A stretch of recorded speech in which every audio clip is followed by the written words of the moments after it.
ना वायरिंग में कुछ दिक्कत आ गई थी, स्टीयरिंग के कंट्रोल्स भी काम करने बंद कर गए थे। MID इसका इतना पुराना है जैसे रिड्स का दे दिया हो इन्होंने। अगर रिग्रेट एक बार दिमाग में आ गया ना तो गाड़ी बिकी जाएगी, वो उससे क्या है, हम सेटिस्फाई कभी हो ही नहीं सकते। वेन्यू दे के आप वेन्यू ही लोगे। बिल्कुल। हाँ जी, नमस्कार दोस्तों, welcome back to my YouTube channel. आज हम एक ऐसी गाड़ी का ओनरशिप रिव्यू करने वाले हैं जो कि एक हैचबैक के प्राइस में आती थी अपने एक टाइम पे। अगर आज इसके प्राइस की बात करूं तो ये किसी SU के प्राइस से कम नहीं आती है। जब हम इस गाड़ी को देखते हैं चलते हुए आज, तो आज हमें याद आती है इसके जो फ्रंट व्यू है और इसका जो बैक व्यू है। जो नई वाली जो क्रेटा Hyundai ने जो लॉन्च करी है, सेम उस जैसा इसका मुझे रियर व्यू लगता है। ये देखने के बाद हम इसके प्राउड ओनर से ये जानना चाहेंगे कि भाई उनका इस गाड़ी के साथ कैसा एक्सपीरियंस है। और जब उस टाइम पे इतने सारे ऑप्शंस भी आते थे, जैसे नेक्सॉन आता था, अगर मैं कॉम्पैक्ट SU की बात करूं, नेक्सॉन था, ब्रेजा थी मार्केट में, उन सब गाड़ियों के ऊपर इसी गाड़ी पे क्यों गए हैं? क्योंकि जब उस टाइम पे अगर SU की भी प्राइस की मैं बात करूं, तब सेल्टोस लॉन्च ही हुई थी, तो सेल्टोस के बेस मॉडल भी इस गाड़ी के आसपास कहीं ना कहीं पड़ रहे थे, या शायद इससे 1 से 1.5 लाख इससे ज़्यादा ऊपर होंगे। तो चलिए मिलते हैं गाड़ी के प्राउड ओनर से। हाँ जी साहिल भाई, क्या हाल है? बढ़िया सचिन भाई, अपने बताओ। मैं भी बढ़िया जी। थोड़ा सा एक अपना इंट्रो हो जाए भाई, सब छोटा सा। भाई माई सेल्फ साहिल। हाँ जी। ठीक है, ये मेरी गाड़ी है Hyundai Venue। ओके। ये मैंने अगस्त 2020 में ली थी और ये आज तक मेरे साथ बनी हुई है। अच्छा, तो आपका इसके साथ एक्सपीरियंस कैसा रहा है? अगर 2020 में अगर मैं इसकी बात करता हूँ तो उस टाइम पे इसके तो बड़े कंपटीटर आते थे मार्केट में। सर ये गाड़ी ना मेरे को मतलब SUV तो मेरी स्टार्टिंग से ही फेवरेट गाड़ी रही है। सिडान तो मेरे को जाना ही नहीं था। ओके। ठीक है, क्योंकि एक तो सिडान में नीचे होके बैठना पड़ता है। हाँ, और हाँ। SUV में बिल्कुल सीधे भी बैठ सकते हो, ऊपर होके बैठ सकते हो, तो थोड़ी वो मेंटेलिटी लगा लो, आप चाहे कुछ भी लगा लो। और दूसरा ये बजट फ्रेंडली थी, तो मुझे ये अच्छी लगी। और Hyundai तो मेरी फेवरेट ब्रांड है इस। और इससे पहले आप कौन सी गाड़ी ओन करते थे? इससे पहले मेरे पास कोई गाड़ी नहीं थी। अच्छा, ये आपकी लाइफ की जो है फर्स्ट कार है? हाँ जी सर। फर्स्ट कार के अकॉर्डिंग जितनी भी एक्सपेक्टेशंस होनी चाहिए किसी भी ओनर को अपनी कार से, वो सारी एक्सपेक्टेशंस को ये मीट करती है? बिल्कुल, ये सारी एक्सपेक्टेशंस को बीट करती है, क्योंकि इसके बाद भी मैंने काफ़ी गाड़ियाँ रोड पे चलती हुई देखी हैं, लेकिन आज भी मेरी फेवरेट गाड़ी Hyundai Venue ही है। अच्छा, ड्राइविंग एक्सपीरियंस कैसा है आपका इसके साथ? ड्राइविंग एक्सपीरियंस बिल्कुल बेस्ट है, क्योंकि जो भी मतलब मेरे दोस्त वगैरह भी हैं, कोई रिलेटिव भी अगर इसको मान लो फर्स्ट टाइम यूज़ कर रहा है, तो उसको बिल्कुल फील भी नहीं होता कि गाड़ी चालू है। वो कई बार चाबी घुमा के देखता कि ये चालू थी या बंद थी। आपको ये कितने का वेरिएंट पड़ा था? कौन सा वेरिएंट है भाई जी? ये Hyundai Venue S वेरिएंट है और ये मुझे 8.5 लाख का पड़ा था उस टाइम पे 2020 में। 2020 में। हाँ जी। S वेरिएंट जो है वो सेकंड बेस है, हाँ, I guess. Base. Okay okay. तो जब आपने इसके अलावा और कोई गाड़ियाँ नहीं देखी थी क्या? इसके अलावा मेरी पहली चॉइस किया सेल्टोस थी, जो कि मेरे बजट में नहीं पड़ रही थी। फिर मैं अगर दूसरे ऑप्शंस की बात करूँ, ब्रेजा, तो मैं वहाँ मूव नहीं करना चाह रहा था। तो बीच में मुझे जब सजेशंस मिले काफ़ी, उनमें से मैंने एक ही सेलेक्ट की और ये मेरी फेवरेट गाड़ी है आज। ये पेट्रोल है या डीजल है? ये पेट्रोल में है। पेट्रोल है तो भाई जी इसका तो 1.2 लीटर वाला इंजन होगा। तो इसमें क्या है कि इसके इंजन के साथ बड़ी दिक्कतें आती हैं माइलेज को लेके, क्योंकि i20 में भी सेम इंजन है और i20 वाले तो रोते देखे हैं मैंने इसकी माइलेज के साथ। आपका क्या रिव्यू है इस पे? सर एक्चुअली माइलेज क्या होती है, माइलेज हमारी ड्राइविंग स्किल्स के ऊपर मेंटेन करती है जी। अगर हम गाड़ी को बिल्कुल अलग तरीके से चलाएंगे, रफली चलाएंगे, तो वो माइलेज भी डाउन देगी। अगर हम गाड़ी में मॉडिफिकेशन चलाएंगे, कई बार क्या होता है हम गाड़ी ले लेते हैं, उसमें एलॉय व्हील्स डलवा लेते हैं और भी काफी मॉडिफिकेशंस लाते हैं, जो कि कंप्लीट फिटेड नहीं होते हैं, जिसकी वजह से माइलेज में काफी दिक्कतें आती हैं। बट मैंने अपनी गाड़ी के साथ कोई छेड़छाड़ नहीं कराई, मेरे को ये एक्यूरेट लगा। आपकी इसके साथ रनिंग कैसी है? मतलब सिटी में ज़्यादा है या हाईवे पे ज़्यादा है, या महीने में आप कितनी चला लेते हो इसको ज़्यादा से ज़्यादा? मतलब महीने में नहीं, मैं 4 साल में बता पाऊँ। 4 साल में 70,000 मैंने अभी तक ड्राइव की है। 70,000 तो इनफ होता है भाई। मोस्टली मेरा ड्राइविंग एक्सपीरियंस हाईवे पे ही रहा है, क्योंकि शहर में मैं फॉलो नहीं करता अपनी गाड़ी को चलाना, क्योंकि उसमें बार बार ब्रेकिंग्स करने पड़ते हैं, जिसमें रफली हो ही जाती है ड्राइवर के चाहते ना चाहते। बिल्कुल। तो ये आपको एवरेज कितनी दे देती है पेट्रोल में? मेरा अभी तक हाईएस्ट एक्सपीरियंस एवरेज का रहा है 21 का, जो हाईवे पे था। पेट्रोल में जो आपने निकाली हाईवे पे? मैं जो मैं वैष्णो देवी गया था एक बार गाड़ी को लेके, ओके। तब मैंने एक्सपीरियंस किया था कि 21 की एवरेज दी थी। और सिटी में कितना हो जाता होगा इसका? सिटी में तो ये लगा लो भाई 9 भी चली जाती है। ये जो इसके MID पे लिखा आता है वो बता रहे हो, या आपने कभी टैंक टू टैंक किया इसका? टैंक टू टैंक एक बार मैंने गुड़गांव से फॉलो किया था, तब मेरा 20 ही का आया था। 20 का आ गया था, क्योंकि गुड़गांव में सिटी वॉक भी हो जाती होगी और फिर हाईवे भी आ जाता है। आपने ब्रेजा को क्यों मना किया इसके ऊपर? क्योंकि मेरी फेवरेट कंपनी मतलब मारुति सुजुकी तो कभी रही ही नहीं। वो एक एवरेज प्रोस्पेक्टर से देखूँ तो मैं ठीक है, हाँ हाँ। लेकिन बाकी एक्सपीरियंस मेरा उसके साथ बिल्कुल भी अच्छा नहीं है। सेफ्टी पर्पस देख लो, चाहे आप कुछ भी पर्पस देख लो, अगर हम इतने ही बजट में जाना चाहते हैं तो मारुति सुजुकी क्यों चुने। हम सेफ्टी भी देखते हुए Hyundai क्यों चुने। सेफ्टी की अगर बात करें तो ब्रेजा की भी 5 स्टार रेटिंग ही आती है। सर रेटिंग का क्या है, रेटिंग तो मैं इसकी भी 5 स्टार दिला दूंगा।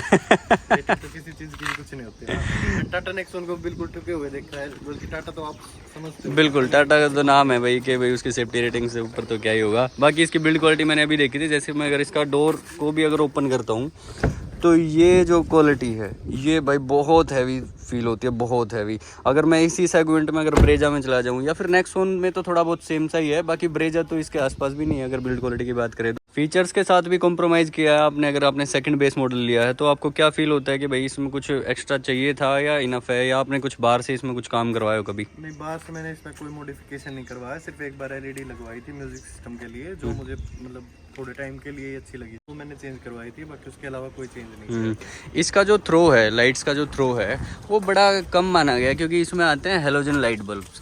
तो इसका क्या है, रात के टाइम पे कैसा एक्सपीरियंस? देखो, अगर हाईवे पे बात करें तो हाईवे पे ऑलरेडी लाइट्स मौजूद होती हैं। हाँ हाँ। इन चीज़ों पे अगर पैसे हायर लेवल पे ले जाना चाहें तो वो एक बेवकूफ़ी मानी गई। और अगर मैं सुनसान रोड की बात करूं तो वहाँ पे इनकी लाइट्स बहुत अच्छे वर्क करती हैं। टायर साइज इसका कितना है? 16 इंची आता होगा ये तो। हाँ, 16 इंचीज है टायर साइज। इसमें लिखा है 195 बाय 65 R15, 15 इंची वाला ये वाला टायर जो है। आपको इससे कभी सस्पेंशन में कोई दिक्कत आई, कैबिन में कोई नॉइज हो या इसका कुछ ऐसा हो कि भाई ये ज़्यादा आवाज़ आ रही है?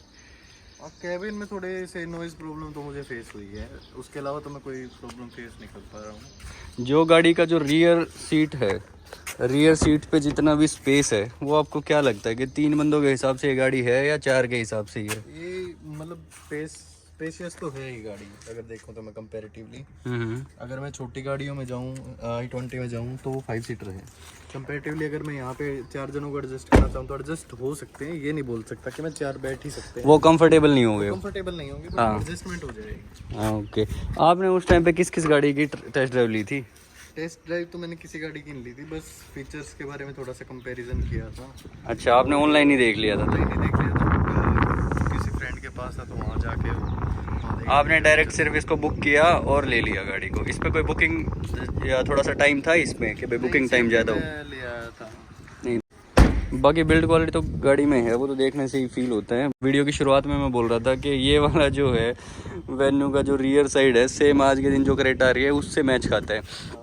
बाकी आपको तो प्राउड फील होना ही चाहिए क्योंकि आपने क्रेटा के मुकाबले की कोई गाड़ी ले रखी है। बट चॉइसेस है ना, जैसे आजकल रियर व्यू आपने अगर वेन्यू में देखा हो तो बीच में एक लाइट्स दे रखी है उन्होंने। हाँ, दे रखा, कनेक्टिंग लाइट है वो। हाँ, वो मुझे बहुत अच्छी लगती है, बट मैं वहाँ रिग्रेट ना करके मेरे को फिर भी ये वो तो भाई जी आप आफ्टर मार्केट 3000 रुपये में करवा सकते हो करोल बाग जैसी जगह से।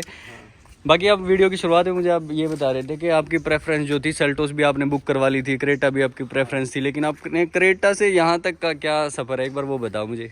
मेरे को ये था कि मतलब देखो i20 भी चॉइसेस में रहती है, काफ़ी अच्छी गाड़ी है i20 भी, उसकी लुक भी आज के टाइम पे कुछ है, लेकिन एक टाइम थी जो उसकी लुक मतलब लोगों को बिल्कुल यूँ हो जाता था i20। और फिर अगर मैं क्रेटा की बात करूँ तो वो भी एक बढ़िया गाड़ियों में से है, क्योंकि टॉप मतलब ये लगा लो दहेज में भी मांगते हैं आजकल लोग। अगर दोनों का कॉम्बिनेशन बिठाऊं तो मेरे को ये बजट फ्रेंडली लगती है, ये i20 का भी काम दे देती है और क्रेटा का भी काम दे देती है। अच्छा, तो ये आपने बीच वाला सेगमेंट इसलिए चुना। हाँ। और सेल्टोस का क्या सीन है, क्योंकि उस टाइम पे सेल्टोस की बड़ी हाइप बन रखी थी कि भाई सेल्टोस ही ले रहे थे सब लोग भी था, और ड्यू टू लेट बुकिंग के टाइम पे मतलब ये बोला गया था कि 1 महीने तक का वेट करना पड़ेगा, और मुझे उस टाइम गाड़ी की भी नीड थी।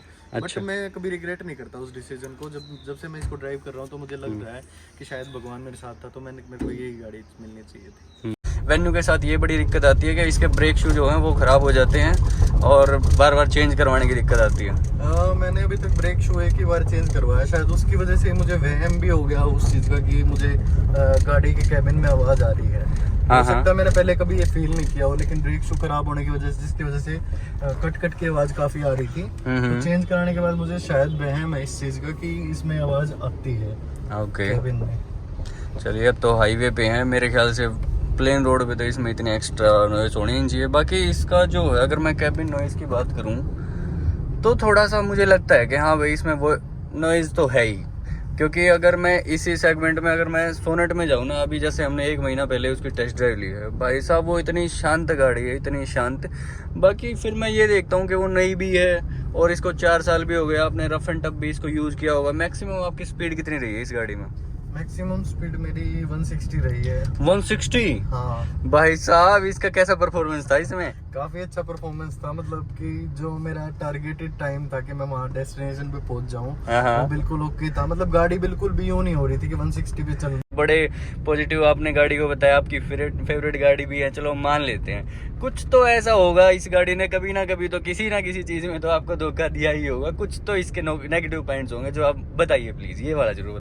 जैसे कि अभी रिसेंटली मैंने एक प्रॉब्लम फेस की थी फैन बेल्ट की। उसमें काफी साउंड होती थी, मतलब स्टीयरिंग को मैं अगर लेफ्ट या राइट में काटता हूँ तो वो फील हुआ। तो वो मशीनरी प्रॉब्लम है ना कि गाड़ी कोई धोखा दे रही है हमें। और दूसरी बात आप सोचो कि गाड़ी में मुझे अगर दिक्कत फेस होनी चालू हुई है तो वो 2024 में चालू हुई है, जो कि 4 साल हो गए गाड़ी को। अच्छा। अगर मैं बात करूँ तो अगर 3 साल मेरी गाड़ी स्मूथली चल रही है बिना किसी दिक्कत के, वो भी फर्स्ट हैंडेड, तो फिर मैं गाड़ी को अच्छी क्यों ना बोलूँ। हाँ ये तो है ही। बाकी इसके जो फ्रंट जो टायर्स हैं उसमें आते हैं डिस्क ब्रेक, पीछे वाले दोनों में आते हैं ड्रम ब्रेक, यही होगा ना इसका? हाँ, तो बिल्कुल यही है। हाँ यही है। आपको कभी इसके ब्रेकिंग में कोई इशू? नहीं, ब्रेकिंग बिल्कुल परफेक्ट है। चलिए एक बार चला के देखते हैं गाड़ी को, कैसा इसका एक्सपीरियंस रहता है, ड्राइविंग इस गाड़ी की कैसी है। एक बार सीट को अपनी हाइट के अकॉर्डिंग मैं एडजस्ट कर लेता हूँ। हाँ भाई, बैठने के बाद फील तो होता है कि भाई हम किसी एसयूवी गाड़ी में बैठ रहे हैं। क्योंकि अगर मैं देखूँ तो कैमरा तो शायद अगर मेरी आँख के सामने मैं लगाऊँ तो मुझे फिर भी इसका बोनट इतना दिख रहा है।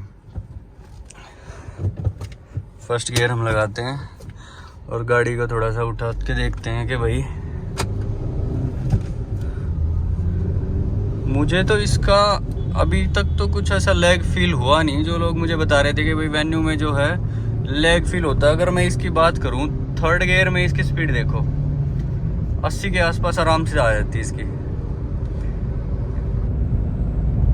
मुझे नहीं लगता गाड़ी की ड्राइव में कोई इशू है। एक बार इसका ब्रेकिंग और चेक करते हैं यहाँ पे। अभी ये गाड़ी ऑलमोस्ट 100 पे।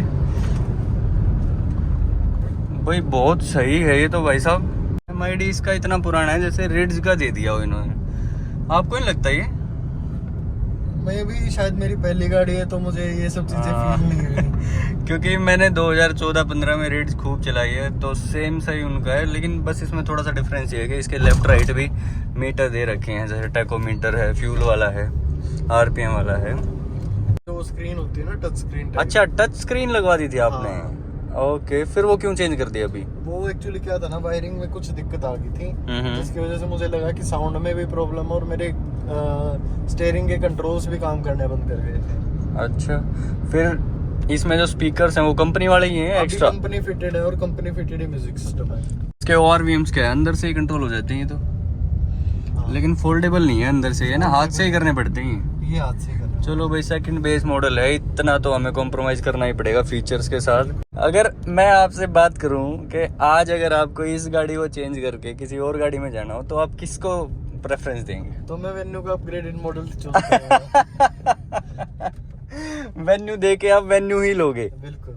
ये बड़ी अच्छी बात आपने बोल दी है। क्योंकि ना ये वीडियो स्पेशली उन लोगों के लिए बन रही है कि भाई जो आज के दिन कॉम्पैक्ट SUV की तरफ जाते हैं ना, जिसमें के ऑप्शन आते हैं कि भाई सोनेट है, काफ़ी हाइप पे है अभी सोनेट है, नेक्सॉन भी है, जो भी इन्होंने अपग्रेडेड वर्जन जो नेक्सॉन का निकाला है वो भी काफ़ी अच्छा है। और क्या है, ब्रेजा भी है, खैर बेस मॉडल ग्रैंड विटारा भी लोग काफ़ी ले रहे हैं। तो वेन्यू को भी एक बार आप टेस्ट ड्राइव लेके देख सकते हैं। मुझे अभी तक तो इसकी हैंडलिंग में, ड्राइविंग में, सस्पेंशन की भी अगर मैं बात करूँ अभी गली में पहुँच ही जाएंगे, पता चल जाएगा। बाकी ब्रेकिंग की बात करूँ तो ठीक ही है, मुझे कोई ऐसा इसमें खराबी आई नहीं अभी तक, मेरे अकॉर्डिंग तो ठीक चल रहा है। 8 की शो कर रही है भाई साहब, ये तो काफ़ी कम दिखा रही है 8 की तो। करेटा को भी माफ़ करिए, करेटा भी देते 11 की तो आराम से। ये रिफ्यूलिंग की वजह से दोबारा 8 पे आ गई थी। लो भाई, सोनेट की बात कर रहे हैं, सोनेट भी खड़ी है यहीं पे। बाकी मुझे तो ठीक लगी ये वाली गाड़ी। जिन लोगों को भी अगर एक बार कॉम्पैक्ट एसयूवी की तरफ जाना है तो इस गाड़ी को भी एक बार आप ऑप्ट करके देख सकते हैं। आज के दिन तो इसकी टेस्ट ड्राइव भी अवेलेबल है, लेकिन 2020 में जब भाई ने ली थी तो इन्होंने तो टेस्ट ड्राइव भी नहीं ली थी, इन्होंने तो डायरेक्ट ऐसे इसके रिव्यू सुने, किसी फ्रेंड की देखी और ये लेके आ गए थे अपने घर पे। बाकी अभी तो इसकी टेस्ट ड्राइव यही है गली आगे वाली, भाई तो इसको तभी ले आए थे। अभी तो इंडिया वाले पीछे पड़ जाते हैं भाई, कोई भी वेटिंग है, वेटिंग तो बोलते हैं कि भाई इतने दिन की है, लेकिन वो जब तभी अवेलेबल करवा देते हैं किसी भी कस्टमर के लिए। चलिए जी, वीडियो को देखने के लिए आपका बहुत बहुत धन्यवाद। नए हो तो आप चैनल पे प्लीज़ लाइक एंड सब्सक्राइब जरूर करिएगा। धन्यवाद।